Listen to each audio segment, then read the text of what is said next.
c'est pas à l'humain de s'adapter à la technologie, mais c'est à la technologie de s'adapter à l'humain.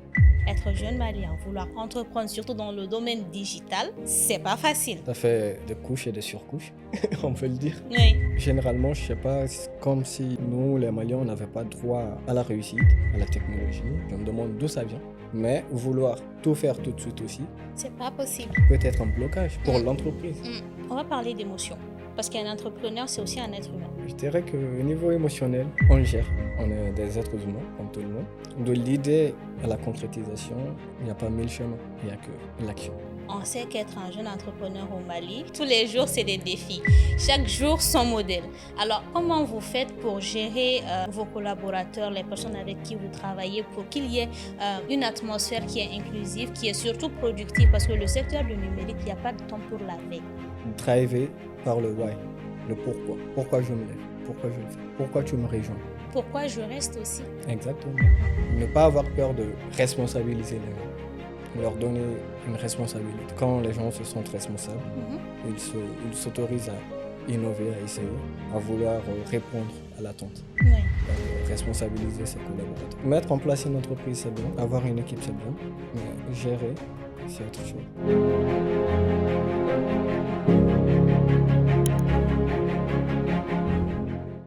Imaginons un Mali initiateur d'un système de gestion pour les PME. Et si ce système répondait aux besoins des entreprises africaines en général? Eh oui, Nexovia Sarl by Cheikh Abdul Kader Diallo, un déclic qui change tout.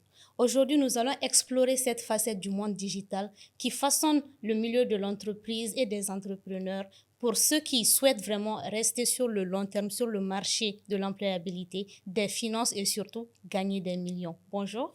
Bonjour à vous. Comment ça va? Bien, Dieu merci à vous. Je vais très bien. Super. Alors, pour cet épisode de Kuma Bibolo, le podcast qui innove, qui motive et qui redynamise, nous allons parler d'un domaine qui est plus ou moins complexe, qui fatigue pas mal d'entreprises, je dirais. Et votre initiative peut être la solution pour le Mali et peut-être pour l'Afrique en général.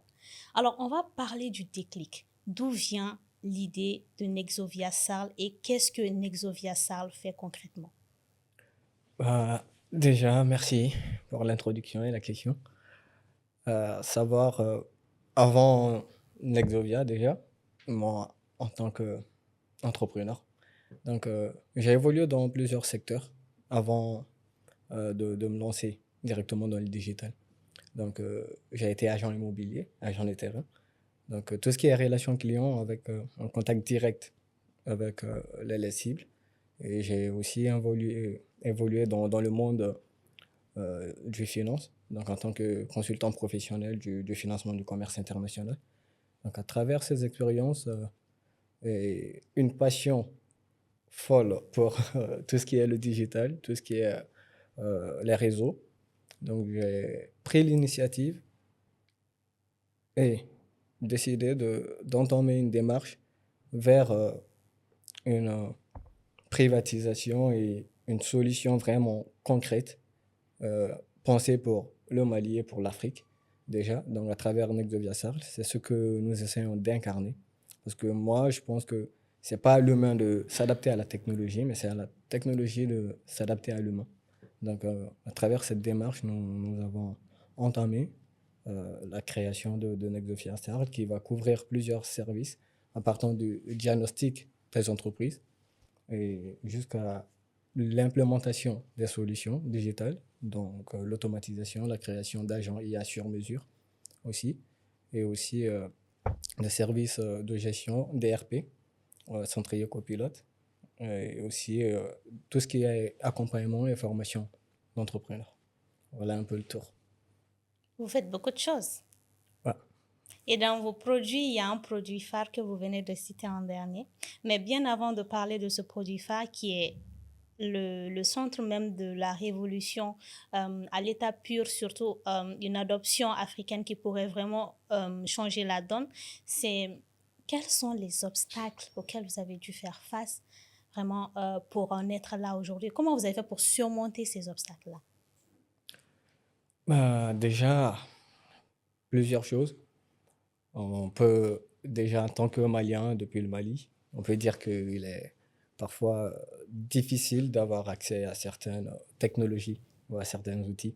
Donc, il faut être créatif et très malicieux pour pouvoir parfois contourner le système, pour avoir accès et explorer vraiment, et voir ce qui se fait ailleurs. Pourquoi pas donner cette même chance aux entreprises maliennes de le faire? Donc les défis sont déjà au niveau technologique, au niveau des réglementations internationales, dont malheureusement les pays africains ne peuvent pas pleinement profiter de certains outils et l'utilisation de certaines technologies avancées. Donc ça, c'est un premier défi. Le deuxième, je dirais que c'est au niveau du mindset euh, euh, de, de, de la population en général. Avec tout ce qui est nouveauté, tout ce qui est innovation, les gens ont plus de réticence à l'adoption et aiment rester sur leurs appuis, sur leurs acquis. Donc les gens ont beaucoup peur du changement. Je pense que ce sont les défis majeurs. D'accord. Et vous avez parlé du fait d'être malien au Mali. J'aimerais qu'on explore un peu ce domaine-là. Pourquoi cette phrase-là? Parce que ça en dit long. Ça en dit un tout, mais je souhaiterais que vous développez aussi cet aspect-là. Être jeune malien, vouloir entreprendre, surtout dans le domaine digital, c'est pas facile. Exactement. Oui, Ça fait des couches et des surcouches, on peut le dire. oui, Bah, déjà, quand je dis être un jeune entrepreneur malien qui entreprend au Mali, c'est plus une vision globale. ok. Parce que généralement, je sais pas, c'est comme si nous, les Maliens, on n'avait pas droit à la réussite, à la technologie. Je me demande d'où ça vient. J'aimerais vraiment comprendre. Donc, on ne s'autorise pas à essayer, à explorer, à tenter. Ouais, un peu. Donc, le premier blocage, je dirais, ça vient de nous-mêmes. Donc, il va falloir vraiment faire une grande introspection, surmonter plusieurs choses. Donc, ça, c'est le premier blocus. Et maintenant, les conditions réelles, la réalité du terrain aussi, Oui, comme j'ai eu à les mentionner. oui. Voilà. Et ça fait combien d'années que vous êtes dans ce secteur? Disons, le monde du digital, je peux dire depuis 4 5 ans. 4 5 ans, ça fait beaucoup. Ouais. Mais pas que sur Nexovia. Mhm. Nexovia récent, très récent d'ailleurs. Ok, Mais tout ce qui est domaine digital, à travers la création de boutiques en ligne qui va cibler d'autres marchés, à travers des formations, des cours en ligne sur la finance, notamment les investissements BRVM aussi. Donc tout ce qui se rapproche de digital et de l'investissement en termes de plateformes et d'infrastructures digitales, ça fait à peu près 4 5 ans. Ouais. wow, c'est vraiment intéressant. Alors, j'aimerais là que vous décrivez un des moments le plus difficile que Nexovia Sarl a eu à vivre et à surmonter. Je dirais que difficile, pas à ce point, mais intéressant, je Ok, dirais. Ouais, vu que il y a des entreprises qu'on a eu à contacter, à collaborer. Et généralement, les entreprises qui sont prêtes à adopter, tu vois, l'IA, les technologies, veulent le faire tout de suite et maintenant. mhm, Ouais, un peu. Donc déjà, faire comprendre aux entrepreneurs, nous sommes là pour leur aider dans ce process. oui, Mais vouloir tout faire tout de suite aussi, c'est pas possible. peut être un blocage pour Mm, l'entreprise. mm, Parce que ne s'agit pas seulement de développer un outil, de mettre en place une solution. mm, Ça, on sait le faire. oui, C'est notre cœur de métier. Maintenant, il s'agit aussi de donner le temps à l'équipe qui va utiliser l'outil, d'intégrer, de comprendre, d'assimiler et d'évoluer ok, avec l'outil en question. d'accord. Donc ça, c'est le défi du marché. Et niveau, on va parler d'émotion, parce qu'un entrepreneur, c'est aussi un être humain. Ouais. Déjà, avoir une idée, avoir une vision, vouloir concrétiser cette vision, ça a un coût émotionnel qui est énorme. Et s'il faut être dans un pays où il y a des facteurs qui ne sont pas du tout favorables à l'acceptation du digital d'un claquement de doigts par les populations cibles, ça a un coût. Parce qu'on voit que souvent, on émet des efforts, on émet des initiatives, on met en place des stratégies, on fournit de l'énergie, que ce soit physiquement ou même financièrement, on perd de l'argent naturellement. Ouais. Ça a un coût. Et à un moment donné, on a envie de tout arrêter. Et qu'est-ce qui a fait que depuis que vous avez commencé, vous vous êtes dit non, je continue, malgré que c'est difficile, je sais que ça va donner un jour, je continue. Très intéressante. Je dirais que au niveau émotionnel, bah, on gère. On est des êtres humains, comme tout le monde, comme tout être en raison. Donc, et je dirais que de l'idée à la concrétisation, il n'y a pas mille chemins. Il n'y a que l'action, en fait. Donc, entre l'idée et la concrétisation, je dirais l'action. Et maintenant, la réticence, ça, c'est un autre combat. Il faut être concret et avoir des preuves tangibles. Et comment maintenant, puisqu'il n'y a personne pour te faire confiance au début. Donc, il s'agit de toi maintenant de mettre en place des moyens, créer des solutions pour des cas concrets dont tu as déjà l'expérience, leur donner gratuitement pour une première utilisation. Ensuite, tu vas récolter les données, tu auras les datas, tu auras des tests concrets et un retour du marché. À partir de là, ce que tu as fait gratuitement, tu vas le facturer, plus la facturation. Ça marche ainsi. Le retour sur l'investissement. Bien sûr, bien sûr. D'accord. Alors, je sais que être jeune entrepreneur, c'est déjà un défi à temps plein. Et s'il faut en plus de cela ne pas travailler seul, déjà on sait que travailler seul, on est rapide, mais on part pas très loin. Il faut naturellement de l'inclusion, collaborer avec des pairs et tout, mais on sait qu'être un jeune entrepreneur au Mali, tous les jours, c'est des défis. Chaque jour, son modèle. Alors, comment vous faites pour gérer vos collaborateurs, les personnes avec qui vous travaillez, pour qu'il y ait une atmosphère qui est inclusive, qui est surtout productive, parce que le secteur du numérique, il n'y a pas de temps pour la veille. Comment vous Effectivement. faites? Effectivement. Ouais, je dirais, avec la gestion des collaborateurs, c'est plus un alignement. Ok. Ouais. Que ce soit sur la vision de l'entreprise, que ce soit sur les objectifs. Il faut que tout le monde dans l'entreprise et que l'entrepreneur soit le premier, ainsi que le collaborateur, que tout le monde soit drivé par le why, le pourquoi. Pourquoi je me lève, pourquoi je le fais, pourquoi tu me rejoins, dans quel cadre, dans quel contexte. Pourquoi je reste aussi? Exactement. Mm. Qu'est-ce qui me retient? Ouais, un peu. Donc, l'alignement au niveau de tout ce qui va être vision, stratégie, ambition, et à partir de là, mettre au clair les termes et des cadres d'intervention de chacun. Et ne pas avoir peur de responsabiliser les gens, vraiment. Leur donner une responsabilité. Quand les gens se sentent responsables, Mhm. ils s'autorisent à innover, à essayer et à vouloir répondre à l'attente. Oui, Donc, responsabiliser ses collaborateurs, oui, je dirais bien. d'accord. Alors là, nous allons parler d'un de vos outils phares qui est une révolution pour le Mali et pour l'Afrique et qui va permettre de redynamiser le secteur des PME dans la gestion des entreprises en global. Alors, c'est le Centrio Copilote. Yeah. On va en parler en long et en large. D'où vient cette idée de créer cet outil-là et quelle est sa mission principale au-delà de l'aspect qu'il y a des prototypes types qui sont là depuis des années, des décennies, des vingtaines d'années, des trentaines d'années, qui font leurs preuves et qui sont, je dirais, des amis de tous les jours des entreprises qui réussissent.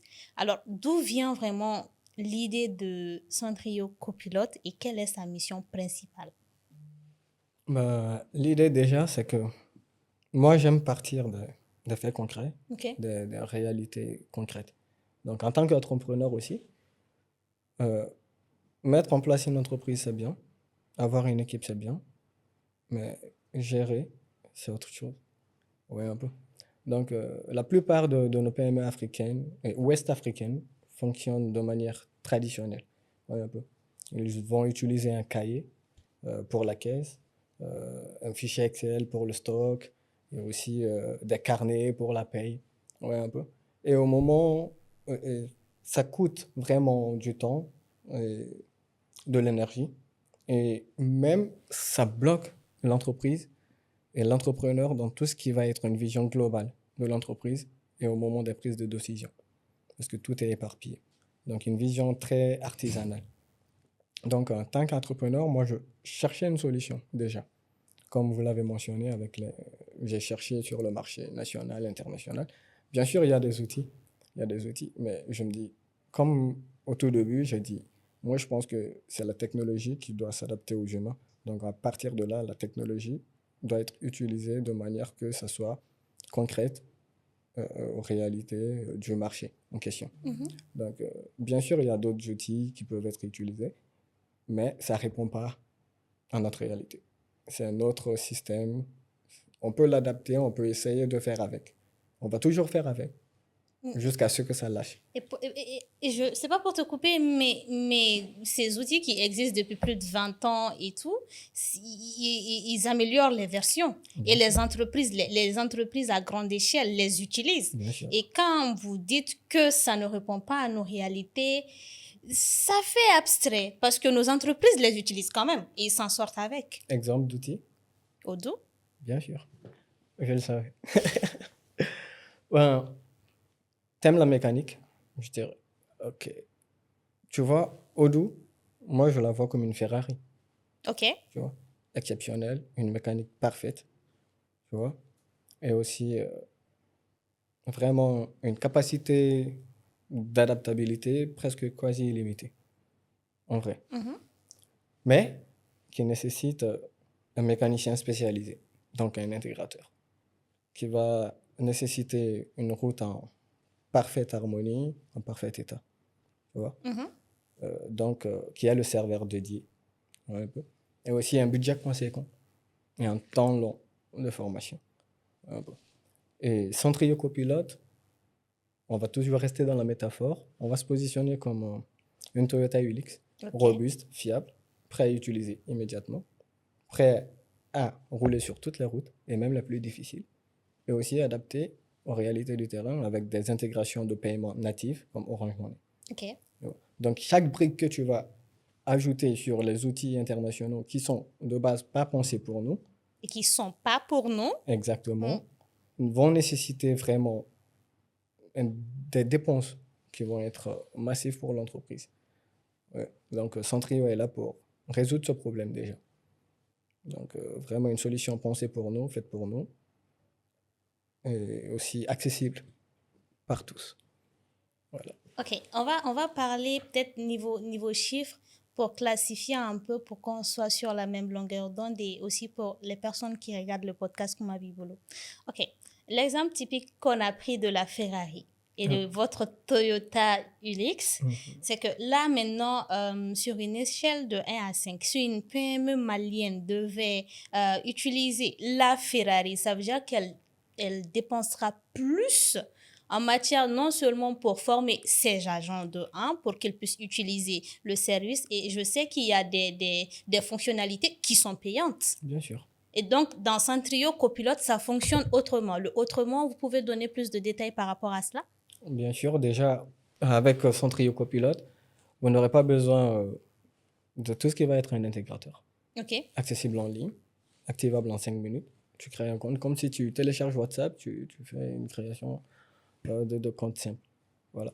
Et aussi, tout ce qui va être gestion des serveurs, nous, on s'en occupe. C'est sur nos serveurs. OK. Propre à vous? Propre à nous. OK. Et aussi, tout ce qui va être intégration, on l'améliore constamment parce qu'on a la main là-dessus. Vous voyez un peu. OK, donc côté niveau adaptabilité, c'est en fonction des besoins de l'entreprise que vous allez être constamment avec eux pour essayer de remodeler surtout le système en fonction de leurs besoins. Oui, ça, c'est le digital en général parce qu'il n'y a pas de frein. OK. Ouais, un peu. Mais Centrio, déjà, ça couvre 12 modules. OK. Un tableau de bord pour les prises de décision qui va regrouper tous les chiffres importants de l'entreprise, tous les KPI qui peuvent aider l'entrepreneur à prendre une décision. Et tout ce qui va être département RH, qui est déjà calqué sur le régime social malien. Donc, gestion des employés, évaluation des employés et faire la fiche de paye. Partie stock, tout ce qui va être la gestion des stocks, rupture de stock, avec une intelligence artificielle qui va alerter à chaque fois qu'il y a des ruptures, des surstocks ou des stocks bas. Et aussi un département d'achat dédié à tout ce qui va être contacter les fournisseurs, mettre en place des demandes d'achat, des bons de livraison, la réception. Partie CRM aussi pour la gestion clientèle.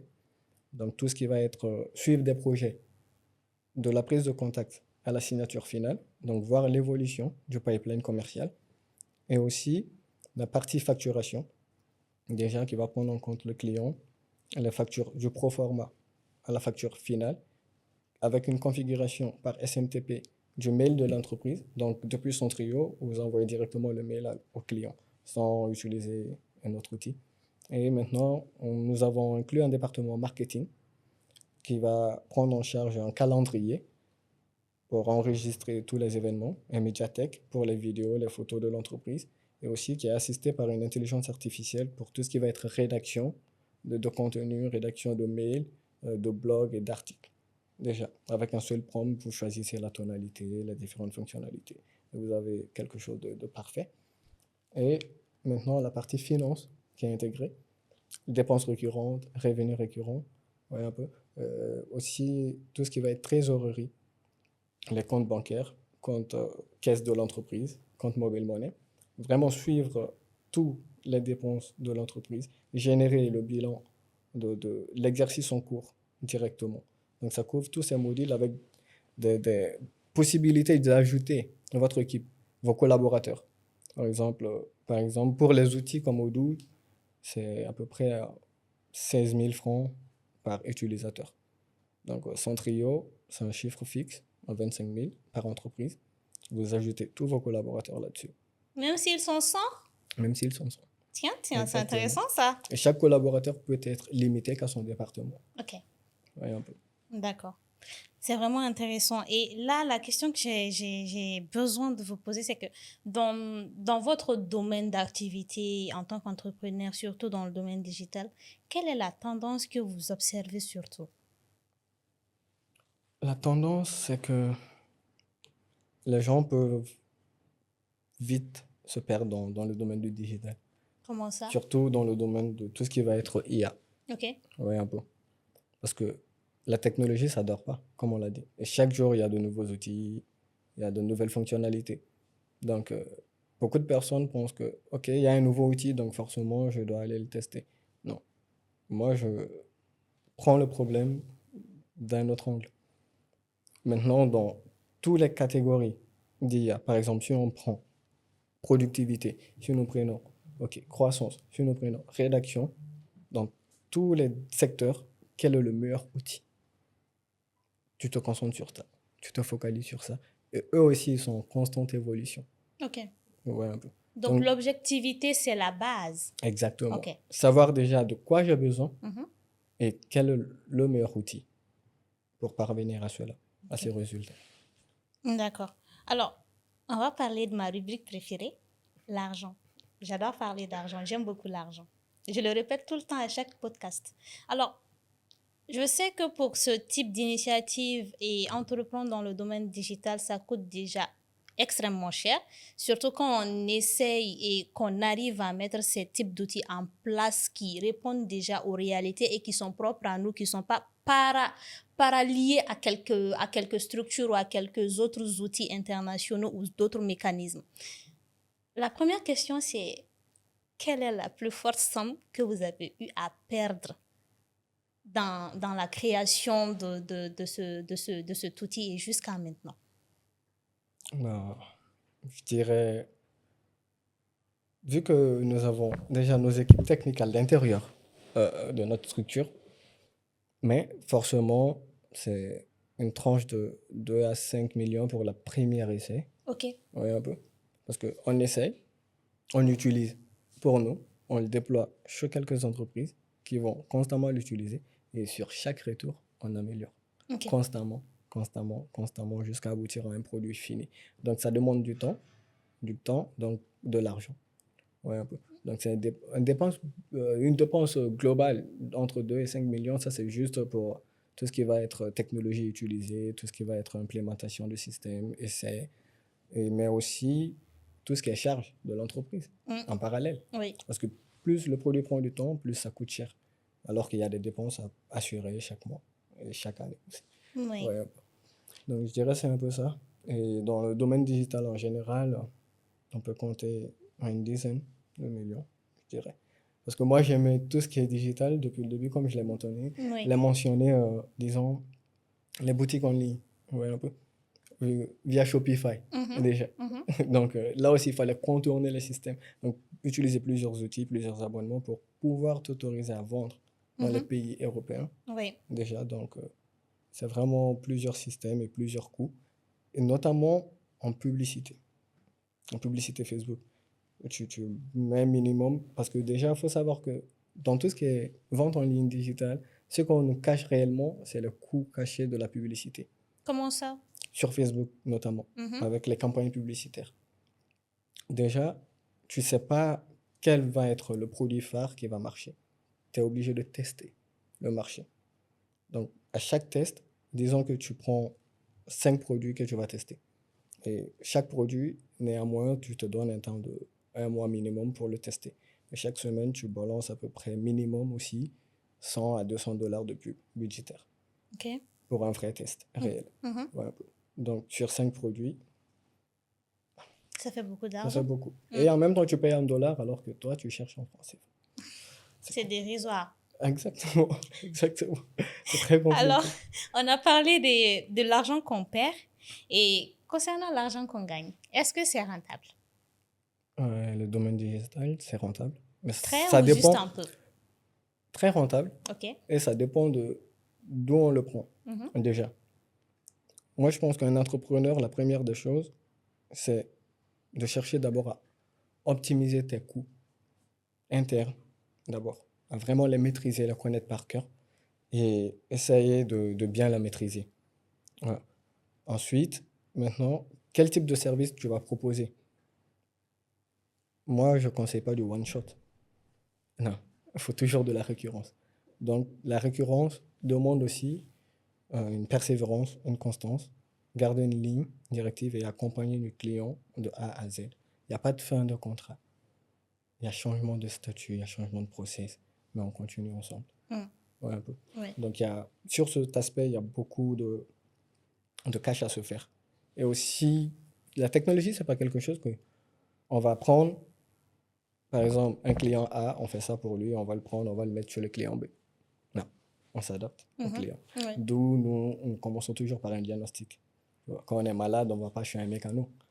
On part chez un médecin, on émet un diagnostic avant de trouver la Ex- source du problème, ensuite de la résoudre. Ouais. Exactement. Donc, c'est pareil avec Nexovia. On diagnostique vraiment les entreprises. Et l'entrepreneur, parfois, il pense que c'est ça le problème. C'est là le problème, alors que non, C'est ailleurs. c'est ailleurs. Et tout le monde pense aussi, il faut que je recrute, je recrute. Recruter, c'est bien. Mais pourquoi, déjà? Et pour quel but? Dans quel sens? C'est Ouais, important de le savoir. exactement. Oui. Et sur l'échelle de si on doit perdre 5 millions pour un premier test et si on doit refaire le test pour la deuxième fois et qu'il réussit, sachant bien qu'on a perdu 5 millions au premier test, en moyenne, combien de millions, j'adore parler de millions, combien de millions on peut apprivoiser, euh, faire rentrer dans l'entreprise si ça fonctionne au deuxième ici? Ça va dépendre du modèle économique que tu vas mettre en place OK.